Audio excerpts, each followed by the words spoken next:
bersua kembali dalam live di Suara Merdeka. Petang ini tajuk kita agak kontroversi ya, Nurul Muhammad. Ya, saya Khairul Anwar ya. Tajuk kita kerajaan cetak duit bagi rakyat, dan isu ini agak kecoh minggu lepas. Betul. Apabila Timbalan Menteri Belia dan Sukan Wan Ahmad Faizal Wan Ahmad Kamal melontarkan teori cetak duit dan pengampunan hutang. Wan Faizal kata kerajaan sendiri patut cetak duit dan beri kepada rakyat untuk berbelanja. Seronok juga ya kalau dapat duit Seronok. macam tu. Betul. Dan ada yang katanya berpandangan bahawa pandangan Wan Faizal ni mencerminkan akal yang sengket, tak baik kan, yang membelenggu kepimpinan negara. Namun bagi untuk berlaku adil, kita menjemput sebenarnya petang ni, kita menjemput Encik Muhammad Zahid Abdul Aziz, Timbalan Pengerusi Gerakan Keadilan Monetary. Susah juga sebutnya. Ya, betul. Singkatan dia GKM. Betul, Cik Zahid? Betul. Lebih terkenal MMJ. MMJ. Dalam bahasa Inggeris. I see. So kita guna singkatan MMJ. Ya. Okay. Sebab MMJ ni juga memperjuangkan apa yang Wan Faizal kemukakan. So mula kita nak tanya tentang MMJ ni lah. Mungkin ada juga yang tak tahu apa itu MMJ. Okey. Terima kasih Suara Merdeka, khususnya Khairul dan Kak Nurul menjemput saya petang ni. Gerakan Keadilan Monetary merupakan satu NGO yang memperjuangkan keadilan monetary. Jadi perkara ni memang saya faham memang susah nak faham lah. Tapi yang paling mudah untuk faham ialah contohnya kalau ada makcik-makcik yang pergi beli ikan di pasar pagi, beli ikan seekor. Murid-murid student universiti ikat perut, makan nasi sekali sehari. Harga rumah melambung tinggi, orang anak muda tak keluar pergi beli dah. Graduan menganggur. Itu di peringkat domestik, peringkat antarabangsa ni kita tak cerita lagi lah ya. Jadi itulah perjuangan kami, ialah untuk memperbaiki, untuk mereformasi sistem monetary supaya ia lebih sejahtera pada rakyat. Buat masa ni keadaan dia sangat merunsingkan. Tapi soalannya lah apa MMJ kan? Baik. MMJ ni lah terdiri daripada bekas pekerja Bank Islam kebanyakannya, dan juga ahli akademik, dan juga asatizah dan juga orang ramai. Orang ramai yang faham tentang kefasadan sistem monetary yang kita amali sekarang. Kami berasa satu kewajipan untuk kami memberitahu kepada umat apa sebenarnya berlaku, dan kami minta mereka sokong kami di dalam usaha mereformasikan sistem ini. Ya. Cik Zahid, MMJ ni adakah lebih bersifat NGO? Ya, betul. Betul lah Kak Nurul. MMJ lah satu NGO Malaysia, sebagaimana di tiap-tiap negara di Eropah pun ada NGO yang sama. Contohnya kalau di United Kingdom ada Positive Money, di Sweden Positiva Pengar, di Germany Monetative. Mereka bergabung di bawah satu NGO antarabangsa yang dipanggil International Movement for Monetary Reform.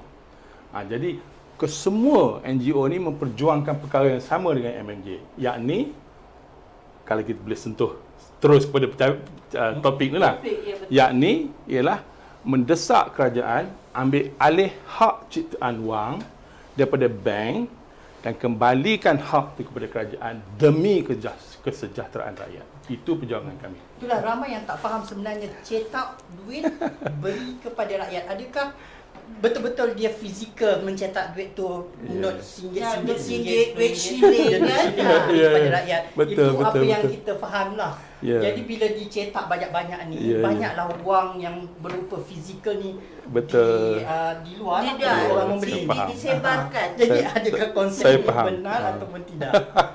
Okey, saya faham apa tu kekeliruan yang timbul lah. Tapi izinkan saya kalau boleh saya nak terangkan maksud duit dulu lah. Boleh. Yang ni sangat penting. Ya, betul. Terus sangat penting itu kita memahami masalah dan solusinya. Kalau kita sebut duit, Khairul, Kak Nurul, kalau kita sebut duit, orang akan ingat duit kertas. Duit kertas, duit shilling dalam poket kita. Sebenarnya duit tu hanya merupakan 3% ataupun di Malaysia ni 5% daripada jumlah wang di dalam Malaysia. Dalam negara Malaysia. Saya nak kita hadam perkara itu dulu ya. duit kertas, duit shilling hanya 5% daripada jumlah wang di negara kita. Okey. Jadi soalan yang mendesaknya, apakah 95%? Betul? Baik. Betul, correct. 95% tu saya nak cerita dulu, saya akan terangkan kemudian. 95% ialah wang nombor yang dicipta oleh bank swasta apabila mereka memberi pinjaman.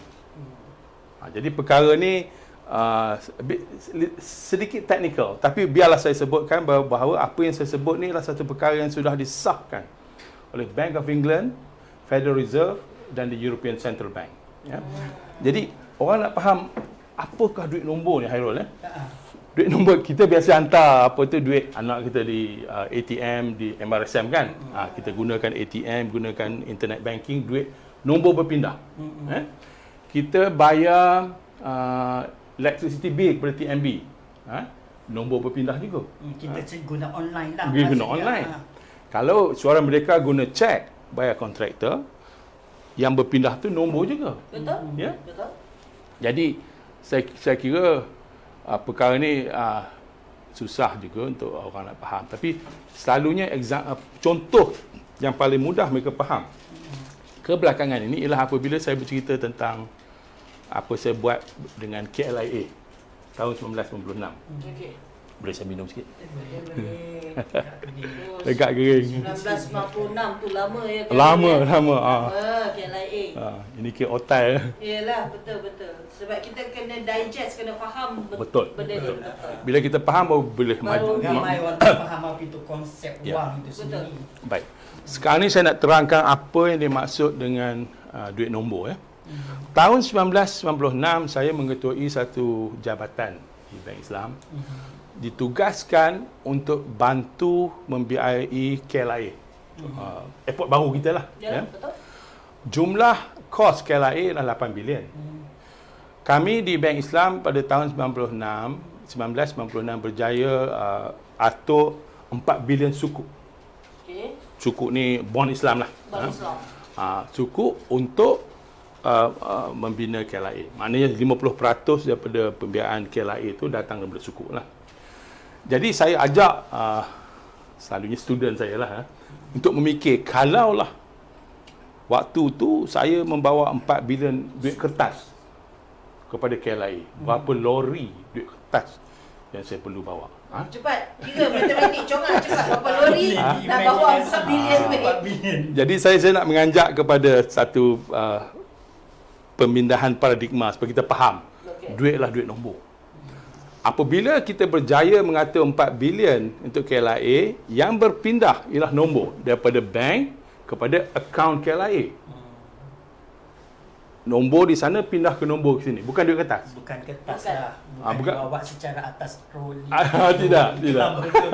Betul tu Khairul. Bukan berlaku lambatkan duit lah macam tu. Betul tu Khairul. Jadi KLIA pula dia perlu bayar kontraktor dia. Betul. Saya biasa pergi sana Kak, masa KLIA belum siap. Belum. Semua oren. Semua orang lagi. Kita tak percayalah dia kata di sini ada ni, tak apa, itu lain cerita. Jadi oren semua macam. Jadi dia banyak kontraktor. Ya. Jadi mereka perlu bayar kontraktor. Bila dia bayar kontraktor pun yang berpindah nombor juga. Daripada akaun bank KLIA kepada akaun bank kontraktor. Bila kontraktor membayar gaji kepada engineer dan arkitek, nombor juga yang pindah. Isteri engineer beli sesuatu daripada Shopee, nombor yang berpindah. Shopee bayar income tax kerajaan, nombor berpindah. Saya agak nampaklah ya. Dah nampak sikit kan? Nampak sekarang duit yang terlalu banyak sekarang ni ialah duit nombor. Jadi apa yang dicadangkan oleh Wan Ahmad Faizal tu bukanlah duit yang dicetak secara fizikal. Bukan. Itulah orang membayangkan Bukan. Tapi Encik Zahid, kalaulah duit itu walaupun tidak dicetak secara fizikal dan dikeluarkan secara nombor, tidakkah ia akan mendatangkan masalah dalam ekonomi? Ada yang takut kepada inflasi. Ya.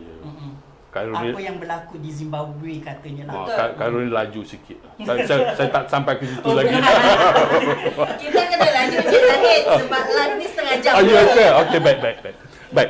Just satu step lagi sebelum situ kan. Yang menjadi masalah penciptaan duit sekarang ni ialah duit tu dicipta oleh apa yang kita kata bank swasta. Jadi kalau kita tenung sejenak, saya nak minta rakyat tenung sejenak. Bukankah mencipta duit itu satu hak yang sangat penting? Yang terlalu penting untuk sebuah negara. Yang sepatutnya menjadi hak kerajaan, bukan swasta. Ya. Saya nak buat satu ayat yang mungkin mengejutkan. Negara Malaysia telah swastakan penciptaan wang kepada bank. Itu yang telah berlaku, Kak Nurul. Jadi yang saya sebut 97% wang tadi tu, bank negara 3% saja duit kertas. 97% wang yang diperlu oleh negara ialah diciptakan oleh bank swasta. Hak tu kita serah pada mereka. Kita tak sedar, tapi itu yang berlaku. Tapi ini berlaku di seluruh negara. Di seluruh dunia. Dunia. Kita telah satu penipuan yang sangat halus. Seluruh dunia.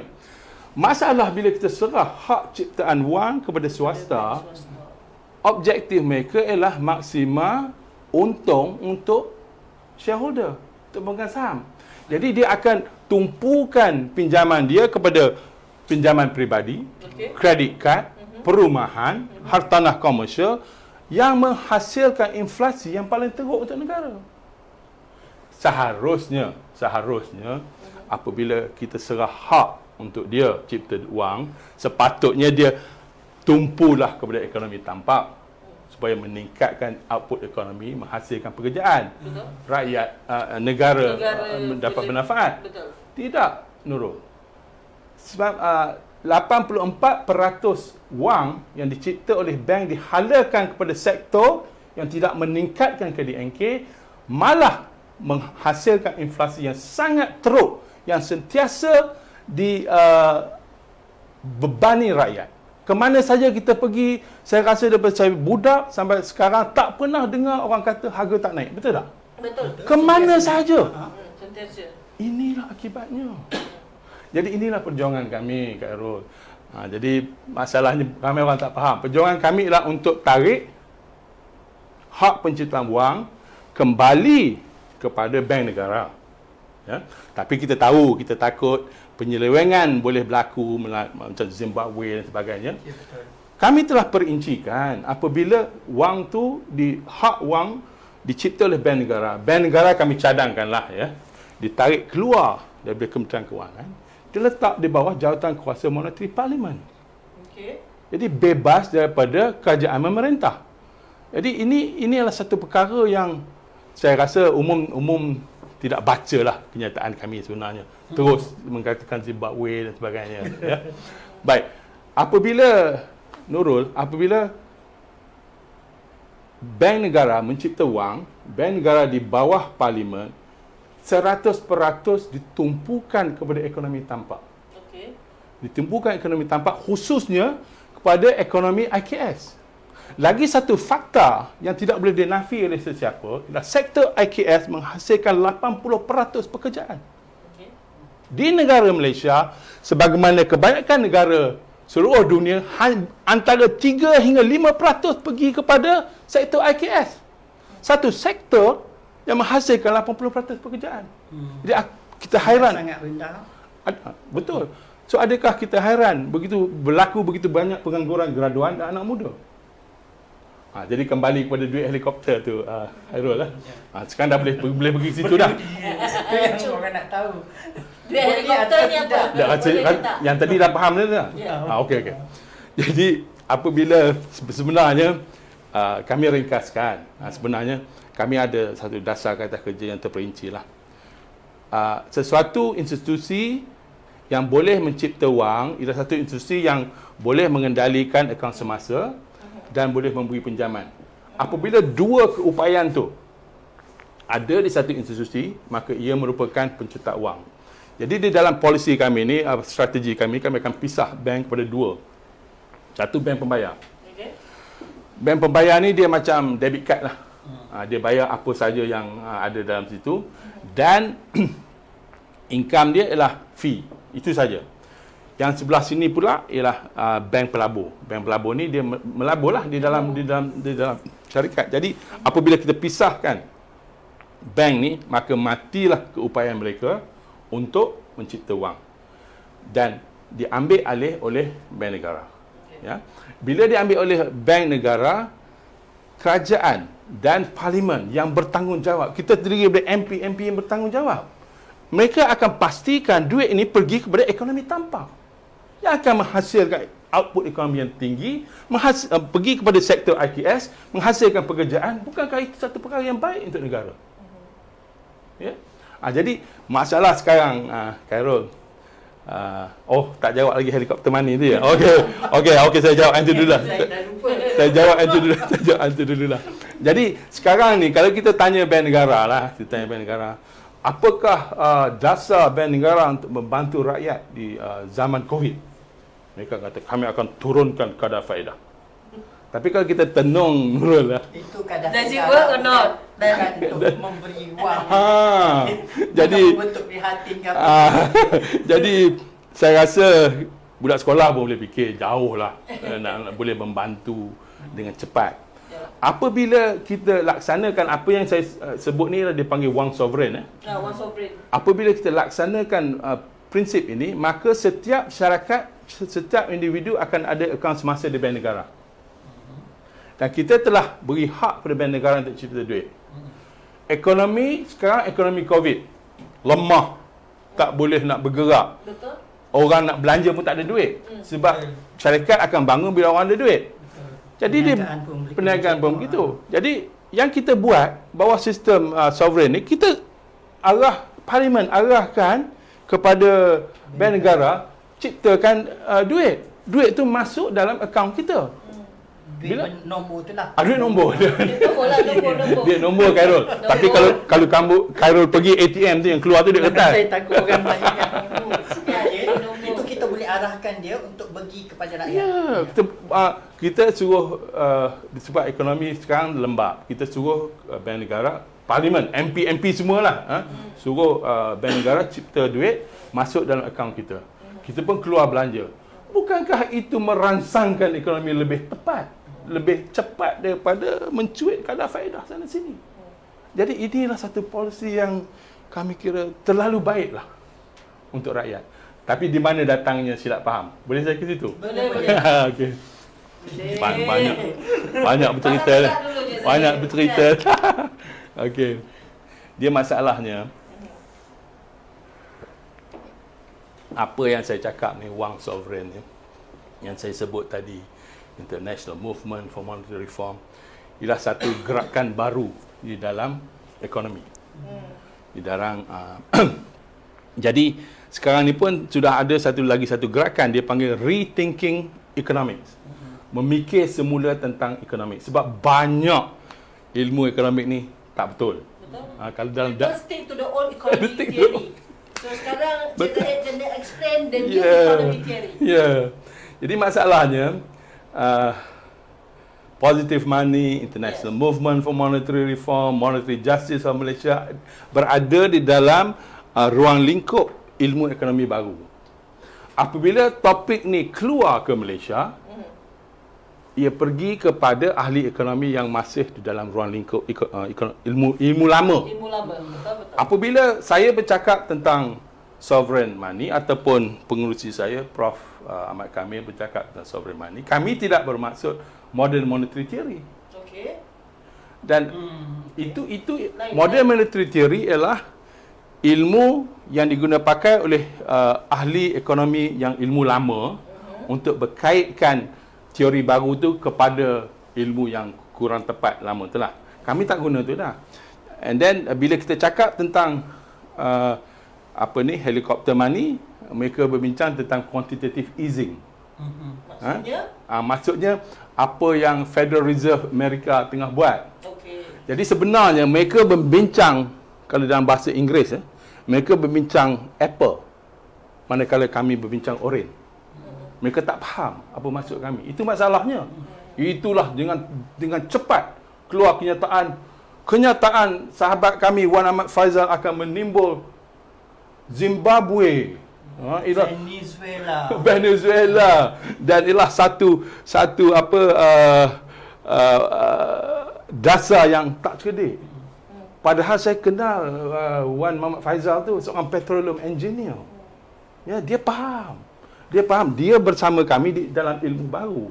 Masalahnya kebanyakan ahli ekonomi kita masih di dalam ruang lingkup ilmu lama. Itu masalah dia. Macam mana kita nak cari penyelesaian di tengah-tengah? Sebab dalam keadaan negara kita dengan COVID-19 ni, betul. kita perlu cari satu titik tengah. Betul, kombinasi Nero. terbaik kita ketepikan fahaman politik. Betul, Nero. Gabungan teori lama dan baru Ya, betul. dengan MMJ ni semua ni, how you collaborate? Macam mana Cik Zahid? Yeah. Betul Nurul, sebab kita bukanlah perkara enteng kita bincang ni. Betul. Kita bincang perkara ada yang bunuh diri sama COVID ni. Jadi kami NGO. Tapi satu NGO yang kami faham hanya boleh bertindak dengan restu parti pemerintah. Betul. Jadi kita anjurkanlah kepada ahli parlimen kita, ahli parlimen kita duduklah semeja, tak perlulah bercakap. Sebenarnya rakyat pun dah meluat dah, betul lah. Bincanglah. Duduklah. Kami pun tidak ada niat untuk menjadi menteri ke apa, sekadar menasihati.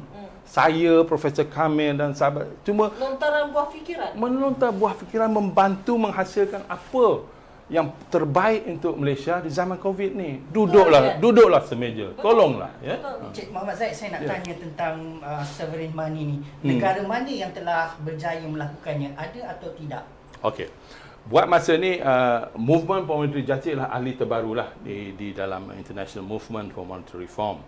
Jadi mereka ni sedang mendesak kerajaan mereka, tapi selalunya governor central bank dia pun sokong. Tapi selepas dia bersara. Kebanyakan lagu tu. Sebab mereka tak ada kuasa, buat apa disokong? Betul. Contoh Itu lemah sikit nak dengar tu Cik Zahid. contohnya Mervyn King, ex-governor Bank of England. Dia sokong. Ya, but after Tapi selepas dia bersara. Begitu juga dengan Governor Sepanyol dan juga Lord Adair. Dia di UK tu ada Financial Services Authority yang menggabungkan bank negara dengan Scottish Commission. Nama dia Lord Adair. Jadi dia pun sokong. Jadi masalahnya sekarang ni setiap NGO sedang berjuang dengan kerajaan Amerika. Ada yang telah bawa perbincangan di parlimen pun. Contohnya Positive Money. Positive Money telah berjaya membawa sovereign money ini dibincangkan di parlimen UK. Ya. Jadi tapi ada sedikit kejayaan yang kita boleh bangga. Itu lagi satu konsep ya, banyak sangat konsep ni ya. Central Bank Digital Currency. Pernah dengar tak? Pernah. Okay. Pernah. Bagus. Dia mudah ya kalau nak faham. Ringgit, paper note, duit kertas dengan shilling tu menjadi duit nombor. Okay. Maknanya Central Bank yang mencipta 5% dalam bentuk kertas dan shilling sekarang cipta di dalam bentuk nombor. Itu saja. Jadi harapan NGO ni ialah seandainya Central Bank mereka telah ketemu kaedah baru untuk cipta wang sebanyak 5%, harapan mereka dalam 2 bulan, dalam setahun, mereka pun pergilah pada apa kita panggil full sovereign money. Maknanya mereka akan cipta semua wang. Jadi kalau kita dapat berjaya, NGO kata kalau berjaya untuk Central Bank seluruh dunia pindah daripada wang kertas kepada wang digital yang dipanggil Central Bank Digital Currency, walaupun 3% sahaja, itu kami anggap sebagai satu kejayaan. Sebab kami rasa apabila mereka telah biasa dengan perkara ni, mudah saja mereka melangkah kepada apa yang kami mahu, yakni penciptaan wang sovereign secara penuh. Mungkin dalam keadaan ekonomi kita terdesak COVID-19 ni mungkin kita boleh menerima konsep ni lah, tapi selepas ekonomi kita pulih, mungkin kita tak boleh bagi kepada rakyat duit sebegitu sahaja. Okey, yang ni telah dikupas oleh pengurusi saya, Profesor Kamil, dan juga beberapa ahli ekonomi seluruh dunia. Di dalam keadaan ekonomi menguncup, di mana saja, walaupun tidak ada kaitan dengan COVID. Apabila ekonomi menguncup, bermakna liquidity itu jatuh, duit kecairan jatuh. Di masa itu tidak ada masalah cara untuk kita cipta wang memberi terus kepada rakyat. Yang mereka bincang menjadi apa tu masalah sekarang tu quantitative easing. Quantitative easing ni ialah bank negara sekarang dalam keadaan sekarang tak berubah. Duk dia cipta duit. Bukan dalam keadaan COVID, keadaan yang sesuai, dia cipta duit, dia beri kepada rakyat. Pastilah berlaku inflasi. Betul. Dan yang kedua, Nurul, Zimbabwe dulu yang buat keputusan cipta duit tu presiden dia. Kami tak akan benda-benda tu berlaku di Malaysia. Tolonglah, jangan bawa ke situ. Inflasi dia berpuluh-puluh kali ganda. Berpuluh kali ganda. Sampai sekarang dia masih lagi tidak pulih. Dan Venezuela tu saya nak defend juga Venezuela sebenarnya. Venezuela ni dia punya fikiran dia lebih mirip kepada orang Islam, kepada OPEC. Jadi ini perkara yang sangat mengguris hati Amerika sebenarnya. Jadi apa yang mereka buat ialah mereka arah bank antarabangsa untuk tidak renew pinjaman antarabangsa Venezuela. Jadi itu yang ekonomi menguncup di Venezuela itu sebab campur tangan Amerika. Yalah. Bukan disebab ciptaan duit yang berlebihan. So, Latino, kita ada 3 minit sebab kita setengah jam saja. Betul, sebab lepas ni kita ada tetamu lagi. Ya, betul. Yang bincang tentang duit helikopter ni lah. Luqman apa? Datuk Luqman Adam, tapi dengan Burhan Abu Samah lah. Okay. So, kita tanya last question, Betul. Latino, kepada Cik Zahid. Ya, Cik ya. Zahid, Ya. whatever apa saja yang Cik Zahid terangkan tadi, Ya. satu je soalan. Ya. Apakah bank-bank swasta Ya. akan setuju? Okey. Jadi macam saya selalu quote Prof saya ni sebenarnya cikgu saya. Saya dulu belajar di UIA, dia lecturer saya. Jadi sekarang ni dia pengurusi saya timbalan. Sebagai dia kata, pada asalnya hak tu ialah hak kerajaan. Hak cipta duit hak kerajaan. Okay. Secara tidak sedar kita serah kepada swasta. Jadi kalau kita ambil balik pun bukanlah perkara yang terlalu tidak adil sebenarnya. Tapi saya nak terangkan, apabila kita pindah kepada sovereign money, kita boleh pastikan setiap pekerja bank sekarang tidak kehilangan kerja. Dan shareholder bank masih memiliki bank tu. Okay. Maknanya payment system walaupun account di bank negara yang mengendalinya bank swasta. Di situ boleh bank shareholder masih boleh terlibat di situ. Bank pelabur pun shareholder bank sekarang boleh terlibat di situ. Jadi tidak ada banyak perubahan. Shareholder still owns the bank. Pekerja masih milik kerajaan, memiliki pekerjaan. Memiliki pekerjaan. Yeah. Okey? Jadi kesimpulan kita pada petang ni, mungkin apa yang dikemukakan oleh Senator Wan Ahmad Faizal tu tidaklah 100% salah ya. Tepat sekali sebenarnya. Pemikiran dia ialah orang putih kata miles ahead. Mungkin kita masih lagi tidak dapat Ya, menerima. betul. Mungkin ada penerangan-penerangan lebih berlanjut supaya masyarakat lebih terbuka tentang konsep ini. Boleh. Ya, boleh. Okey. Semestinya. So, Sebenarnya tetamu kita ni bukan calang-calang orangnya. Kan? Biodata dia pengarah muamalah financial consulting Yep. dan juga pensyarah dalam perbankan Islam, Ya, pakar dalam pasaran modal Islam lah. Ya. InsyaAllah lah Terima kasih. kita boleh jemput Cik Zahid lagi kan. InsyaAllah. Sebab InsyaAllah. topik ni sebenarnya menarik Menarik untuk betul. kita. Terutama Betul. orang nak tahu sangat boleh Betul. dapat duit percuma ni. Siapa tak nak duit kan? Abang nak duit, Khairul nak duit, semua pun nak duit kan. InsyaAllah. Terima kasih. Terima kasih. okey. Baik, baik. Kita ucapkan ribuan terima kasih kepada Cik Zahid dan para pelayar atau penonton suara mereka yang sudi tonton kami secara live di Facebook. So jumpa sekejap lagi dengan Datuk Luqman Adam. Betul. Terima kasih Cik Zahid. Sama-sama. Assalamualaikum. Terima kasih. Assalamualaikum.